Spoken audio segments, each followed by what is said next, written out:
ខ្ញុំចង់បានក្រែបងដែរតែខ្លាចគេថាជួយបំផ្លាញព្រៃឈើងល់បងគ្រាន់តែទិញក្រែមកដេកនៅផ្ទះសោះខ្លាចគេថាជួយបំផ្លាញព្រៃឈើបងក៏ដល់ថ្នាក់ហ្នឹងបងបាទព្រៃឈើស្រុកខ្មែរបងកុំទៅនាំចេញទៅស្រុកក្រៅបងមកប្រើនៅក្នុងស្រុកខ្មែរវ័យ30 40ឆ្នាំទៀតក៏អស់ដែរបាទដោយសារអីវានៅច្រើនបាទហើយគ្រឿងសង្ហារឹមខ្ញុំបាទខ្ញុំយកឈើមកធ្វើនេះបាទគឺជាប្រភេទឈើដែលគេកាប់ធ្វើចំការបាទសល់ក្រាក់ហ្នឹងបាទយើងទៅទិញបាទប្រជាពលរដ្ឋមកដើម្បីបាទយកមកច្នៃធ្វើគ្រឿងអាហាររឹមលក់ក្នុងស្រុកបាទញ៉ាំលក់ចេញក្រៅស្រុកទេបាទក៏ត្រឹមត្រូវមែនបងបាទគ្រាន់គ្រឿងសង្ហារឹមទិញបាទដាក់តាំងមុខផ្ទះអីចឹងបាទអានេះបើសិននេះដូចឧទាហរណ៍ថាអន្ត្រីនេះបើសិននេះយើងមិនច្នៃវាចេញបែបហ្នឹង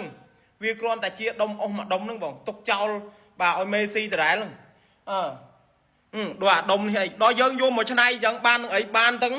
បាទកម្លាំងពលកម្មធ្វើបាទបានទាំងបាទយើងយកទៅលក់ចំណេញបាទហើយបានបងប្អូនយើងយកទៅដាក់តាំងក្នុងផ្ទះអីចឹងវាមិនមានតម្លៃបង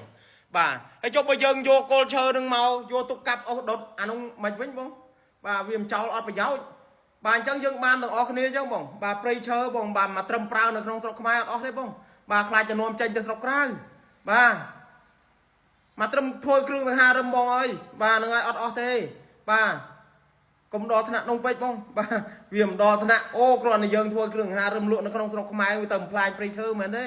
បាទហ្នឹងហើយបាទព្រៃឈើពេលខ្លះទៅគាត់កាប់ទៅបាទនៅតាមចកាតាមអីដួលក្រាក់អីចោលបើយើងមិនទៅទិញមកមិនខ្លាចជាអស់ដុតហើយយើងបើទិញយកមកច្នៃចឹងមកបាទបាននឹងអីបានទាំងបាទពលកម្មជាងបាទបាន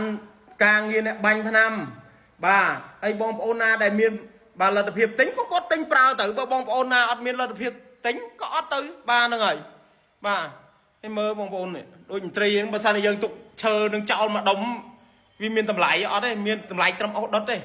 បាទមនុស្សដូចគ្នាបាទ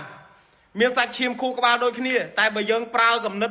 ដ៏គ្មានតម្លៃរបស់យើងបាទយកទៅបាចសាច់នៅក្នុងសង្គមគឺវាអត់ប្រយោជន៍បាទវាផ្ដល់ផលអាក្រក់ហើយចុះបើយើងយកបាទគំនិតនឹងទៅច្នៃឲ្យប្រសើរបានបងប្អូនយើងមានការងារធ្វើបាទអានឹងមិនល្អបងបាទចឹងវាមិនដល់ថ្នាក់នោះទេបងអើយបាទអរគុណសូមផ្ដាំពួកអូនណាលក់សេវាកម្មហើយមើលលក់សេវាកម្មហើយមើលកុំអាថតអីមើលពូខ្លាចណាពេលខ្លះពូបោកទៅស្មានតែខ្លួនឯងពូភ្ញាក់អូយព្រលឹងចុងសក់អស់ហើយពៅកុំលេងអាថតនោះថតតែខ្លួនឯងបានហើយថាថ្ងៃនេះចេញភ្ញៀវថ្ងៃនេះអីថតតែមុខខ្លួនឯងទៅកុំថតដល់អាគ្នាកំពុងធ្លាកកសែងធ្លាកអីដើរអីទៅមែននេះណាអូនបាទទៅខ្លះលួចប្រពន្ធខ្លាំងថាទៅធ្វើឡានទេអាខ្លះទៀតថាងទៅកាហ្វេជាមួយពួកម៉ាក់យូរម្ដងទេហើយឆ្លៀតទៅបាន1ម៉ោង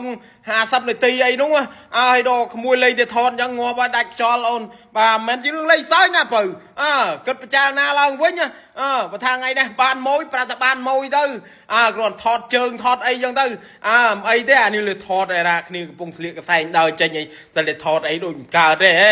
អញ្ចឹងវាមានតែស្អីវាដាច់តែម៉ួយយើងនោះថ្ងៃក្រោយគេឈប់ទៅទៀតនោះអញ្ចឹងអញ្ចឹងពូ5តែប៉ុណ្ណឹងក្មួយពេលខ្លះពូដូចចង់ភ័យដែរក្មួយបាទប្រហែលតែខ្លួនឯង